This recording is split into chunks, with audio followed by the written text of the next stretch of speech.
Gringo aqui é conhecido como europeu, né? Gringo. A gente vai jogar sul-americano, não é chamar de gringo aqui. O melhor gringo, só pode concorrer 2, então. Só tiveram 2, pô. Pica 2, gringo, que é europeu. Mas não é, né? A gente vai... É estrangeiro. Bienvenido, posso chamar aqui? Welcome. Já que vai ser um programa aí. Como é que fala bem-vindo em sérvio? Em holandês? Eu também não sei. Pode botar escrito.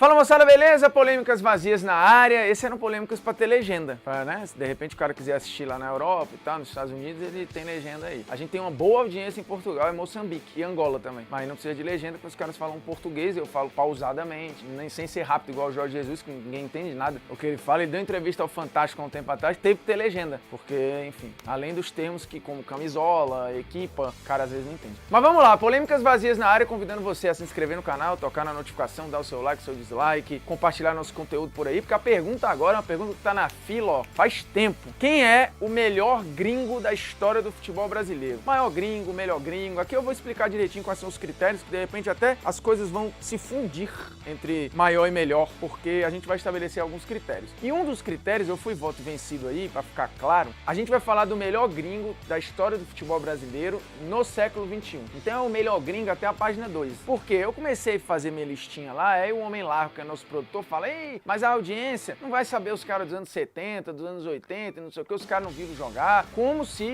a gente não tivesse um papel de memória aqui também, né, de respeitar a história e tal. Então, só pra pincelar rapidamente, se nós fôssemos fazer de uma visão geral, você teria uma disputa muito legal na final entre Figueroa e Pedro Rocha. Pedro Rocha, que já chegou ao São Paulo nos anos 70 como um pica, um dos melhores na sua função, o cara que ganhou tudo pelo Peñarol e chegou no São Paulo. E ganhou, porque foi campeão brasileiro pelo São Paulo e jogou uma barbaridade aqui. E o Figueroa, que é recordista de bola de prata, junto com o Gamarra. Só que o Figueroa, ao contrário do Gamarra, tem bola de prata e uma bola de ouro pela placar, ou seja, ele não só esteve na seleção 4 vezes, como em uma delas foi o melhor jogador do futebol brasileiro, além de ter sido bicampeão brasileiro pelo Internacional e hexacampeão gaúcho, o que à época era muito importante. Eles esculacharam durante esse período o Grêmio. Então, nesta final, daria Figueroa. Se a gente fosse considerar o século XX, o meu voto seria o Figueroa, porque o Figueroa no Brasil esteve entre os melhores do mundo na função. E aí, deixando claro, quando a gente pula pro século XXI, para não ter chilique lá na frente, a gente não ter um programa aqui de 8 horas, por exemplo, Gamarra, Rincon e Arce não vão entrar na disputa, porque se entrassem iam perder. O que acontece? O Gamarra jogou no século XXI, jogou no Flamengo, inclusive, em 2001, depois ele volta pro Palmeiras, mas o melhor Gamarra que nós vimos aqui é nos anos 90. Inclusive, ele joga uma barbaridade em 98 no Campeonato Brasileiro. Em 99,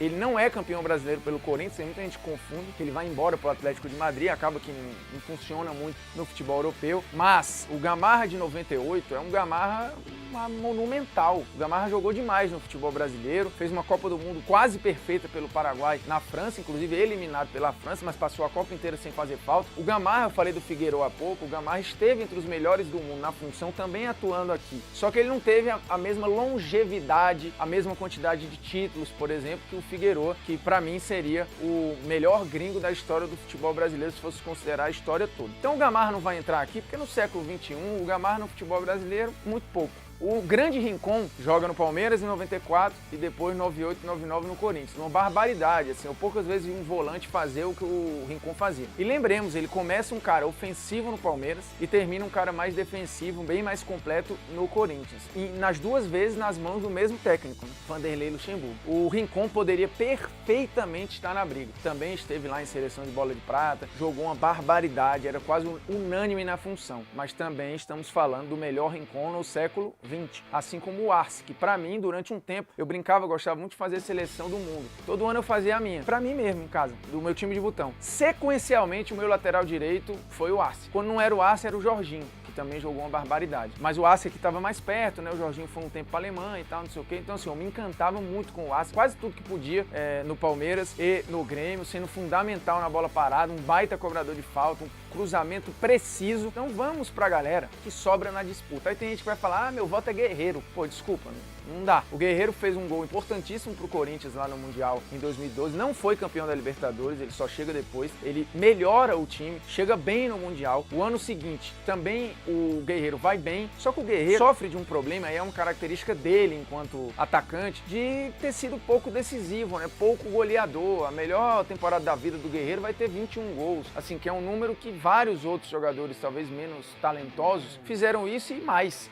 Tem gente fazendo até o dobro, né? Você olha, por exemplo, que não é gringo, o ano do Gabigol em 2019, ele dobra o que o Guerreiro fez de melhor. O Hernani Brocador fez, que é muito pior do que o Guerreiro tecnicamente, ele já teve um ano de gols tão impactante, bem mais impactante, inclusive, que o Guerreiro. E o Guerreiro tem a fama, né, pode ser justo ou injusto, de falhar em decisões. E assim, deixou alguma saudade no Corinthians? Deixou mais mágoa, até porque foi pro Flamengo. Deixou saudade no Flamengo? Nenhuma. E no Internacional, não sei se vai deixar no dia que sair. Que vai ser um atacante que teve uma passagem ok, boa, bons momentos, mas chegou o momento em que mais se precisou do Guerreiro, não rolou. Tem gente que pode falar, cara, e o Tevez? Talvez o ano 2005 do Tevez ninguém tenha tido, de poder de decisão, de jogar a barbaridade. Inclusive, só 5 gringos, 5 estrangeiros na história, foram bola de ouro, ou seja, melhor jogador do campeonato. O Tevez é um desses caras. O Conca é outro, em 2010, que faz um campeonato bárbaro, né? Sendo líder em assistência, jogando em todos os jogos, metendo 9 gols, assim, um negócio absurdo. O Conca também não é o melhor, porque assim, ele não repetiu 2010 sequencialmente. O Conca vai bem em 2008, mas não era o protagonista daquele Fluminense, o protagonista era muito o Thiago Neves, enfim, tinha outras figuras ali, o Conca tinha acabado de chegar, é um Fluminense que vai na final da Libertadores.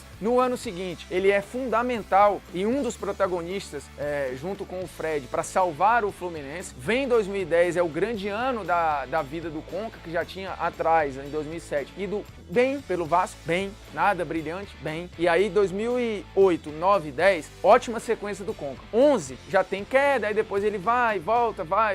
A outra passagem pelo Fluminense já não é a mesma coisa e tem a passagem pífia pelo Flamengo que não dá nem pra contar. Então assim, o Conca, se a gente for pegar regularidade, uma boa regularidade, protagonismo em 2010, talento, tem gente à frente, eu vou citar vários aqui, títulos, o brasileiro, e então ele perde pra uma galera que ou exerceu a mesma função, ou ganhou mais, ou ganhou a mesma coisa, ou foi mais protagonista, porque assim, aqui a gente pode estabelecer várias questões, né? Título, desempenho, regularidade, protagonismo, poder de decisão, idolatria, tudo vai entrar aqui. E, por exemplo, o Conca acabou concorrendo com um cara à época que claramente era mais ídolo que ele, né? E em alguns momentos foi até mais importante, que é o caso do Fred, por exemplo, no Fluminense. Mas beleza, o Conca foi gigante. O Tevez lá, 2005, ele é um tiro muito curto. Então assim, em termos de talento, porque vamos jogar na real aqui, se a gente for falar o melhor gringo que já passou por aqui, o mais talentoso no século XXI, não vai ter disputa com o Seedorf. Quem jogou mais bola que o Seedorf? Quem de todos é mais craque? Nenhum. Só que o Seedorf passa aqui há muito pouco tempo. E assim, apesar de nunca ter feito tanto gol na vida quanto fez no Botafogo, é uma passagem muito rápida, é até injusto. Se eu for pegar o Tevez assim, é mais jogador do que o Guerreiro. Mais jogador do que o Guerreiro. Só que o Guerreiro ficou mais tempo aqui, o Guerreiro tem um recorte maior, mas acho que o Tevez fez mais, tá? Só pra constar aqui, o Tevez em um ano fez mais do que o Guerreiro na vida toda. Só que não é justo colocá-los na mesma prateleira, assim, bola por bola, não teria nem disputa. Ela só existe a disputa porque Tevez e Seedorf ficaram pouco tempo. Se eu for olhar bola, o Seedorf ganharia todo mundo. Carreira, representatividade, talento, a porra toda, não ia ter disputa. Só que não dá pra colocar o Seedorf aqui, um cara que passou uma temporada, e pouquinho, não tem condições. E ainda saiu no meio lá no projeto que era legal pro Botafogo e ele vai assumir o Milan e acaba sendo um fiasco. Então assim, Tevez e Seedorf, por uma questão de recorte mínimo e não repetido, eles não vão conseguir entrar aqui. A disputa no final das contas, ela vai ficar entre dois caras gigantes, camisas 10, craques, referências da sua equipe, que ganharam títulos importantes, que são ídolos e que estão na história dos seus clubes, D'Alessandro e Petkovic. Não tem como fugir desses caras. No final das contas vai ser D'Alessandro e Pet. O D'Alessandro tem mais títulos do que o Pet, certo? E inclusive títulos mais importantes, porque o Pet, o grande título do Pet é o Brasileiro de 2009, em que ele nem chegou para ser protagonista, mas quase foi. E inclusive quase foi bola de ouro naquele ano, perdeu por muito pouco para o Adriano. O D'Alessandro, ele já foi no Inter, melhor jogador das Américas em 2010. Lembrando que foi campeão da Libertadores, campeão da Recopa Sul-Americana em 11 e antes já tinha sido campeão da Sul-Americana. Então assim, internacionalmente falando, é um esculacho, né? O Internacional dá um salto com o D'Alessandro no período dele, um salto que o Flamengo não deu com o Pet. Apesar do Pet ter ocupado no coração do torcedor um lugar de ser o grande camisa 10 pós-Zico, o Flamengo não teve nenhum cara que chegou nem perto disso. Para ser o Pet foi, para muitos, o batedor de falta que muitos viram e não viram igual. O Pet foi o camisa 10 clássico na cabeça do que se considera camisa 10 clássico. Para muitos flamenguistas que não viram o Zico jogar. Então assim, existe uma construção do Pet também no imaginário que acaba colaborando demais pro Pet ser muito alavancado. bancado. Lembrando, ele é fundamental no tricampeonato carioca lá, né? Apesar de não ter participado em 99. O Pet, se for bola por bola, onde ele jogou mais bola, talvez tenha sido no Vitória. No Vitória ele joga uma barbaridade em 98, muita coisa. Em 99 também, mas muita, assim, sendo artilheiro, líder em assistência, levando o time para além até de onde era possível. Em 98, sendo artilheiro de Copa do Brasil ao lado do Romário, e assim, ele joga muito lá, muita mobilidade, construção, chegando na área, fazendo gol de falta, bola parada, assistência, tudo. Aí ele acaba saindo, depois volta, vai pra Itália e volta pro Flamengo. Ele vem pro Flamengo e aí, como a gente tá falando só do século aqui, só vai contar 2001 pra lá. 2001 é um ano importantíssimo. Ele mete o gol do tricampeonato carioca, um gol emblemático, talvez um dos gols mais lembrados do século XXI no futebol brasileiro. Depois é campeão da Copa dos Campeões, também jogando muito, fazendo um gol parecido no Rogério Ceni de falta também, parecido com o que ele fez no Vasco. Joga muito.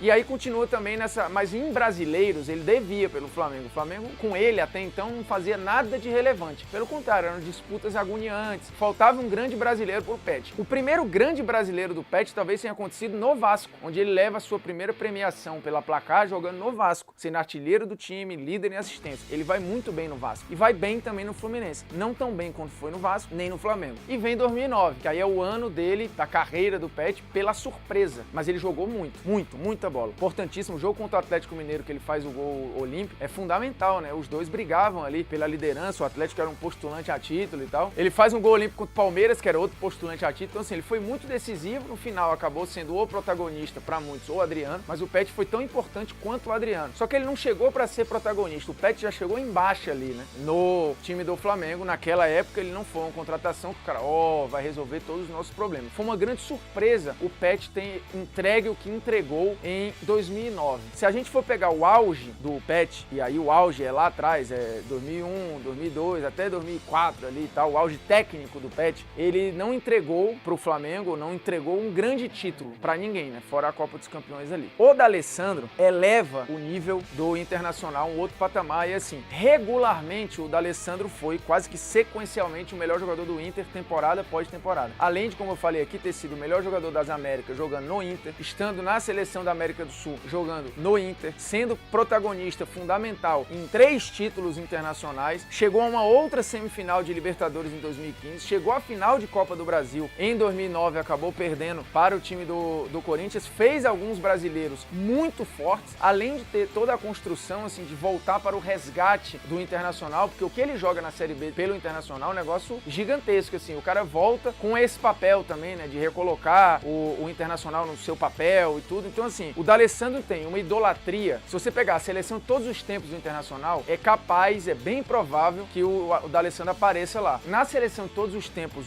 do Flamengo, difícil pro Pet, porque ele vai concorrer com um cara que não tem como, né? Ele vai concorrer com o Zico e não vai rolar. Provavelmente ele vai ficar fora, a não ser que você dê um jeitinho ali, empurra o Zico pro ataque, traga ele pra cá. Bola por bola, eu acho que são jogadores parecidos. Eu daria até o voto pro Pet. Eu acho que o Pet, 1 contra 1 do Pet é melhor, o Pet foi mais goleador, o Pet é o estrangeiro com mais gols na história do Campeonato Brasileiro. Então assim, ele foi mais habilidoso, talvez mais genial. Só que o D'Alessandro controlava mais o jogo, o D'Alessandro foi um líder, criou bem menos problema que o Pet, que em vários momentos causou caos no Flamengo internamente. E aqui, quando as pessoas falam do gringo, do Pet, lembram do Pet no Flamengo. Então acaba ficando o resumo muito no Flamengo. E no Flamengo, o auge do Pet, que foi lá atrás, não é 2009, não entregou títulos proporcionais. O auge do D'Alessandro no Internacional, primeiro que dura mais tempo, ele tem mais títulos, ele foi protagonista em vários desses títulos. Em termos de idolatria, eu não tô aqui para medir, mas acho que o D'Alessandro, ele é mais relevante na história do Inter do que o Pet na história do Flamengo, até porque compete com caras complicados, e acho que o Pet só ganharia no talento,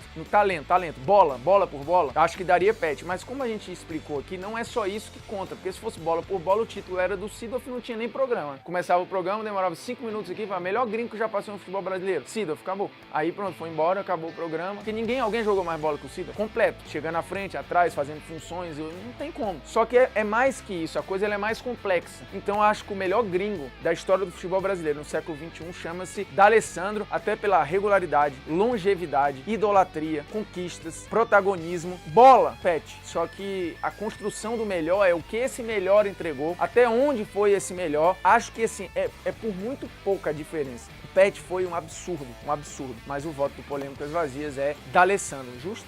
Lembrando que no século aqui, só pra citar, porque vão esculhambar, temos Lugano. Lugano. Lugano também foi muito relevante no São Paulo, mas assim, na bola não tem como, né? Assim, em alguns momentos foi nem o melhor zagueiro do futebol brasileiro, assim, então tem condições. Ele exerceu bem a função, mas assim, o Lugano chega, a entrega não é só técnica, não é só tática, você tem todo um personagem aqui envolvido na construção do Lugano, mas se fosse maior, de ídolo, o Lugano acho que ia brigar legal. A idolatria, o tamanho do cara é só um dos elementos dentro da construção do que é o melhor gringo, então acho que não é o Lugano, até porque a gente falou de outros zagueiros aqui, somando o lastro inteiro, que jogaram até mais do que o Lugano no Brasil. O Figueiredo eu citei aqui, o Gamarra eu citei aqui, então assim, desculpa, né?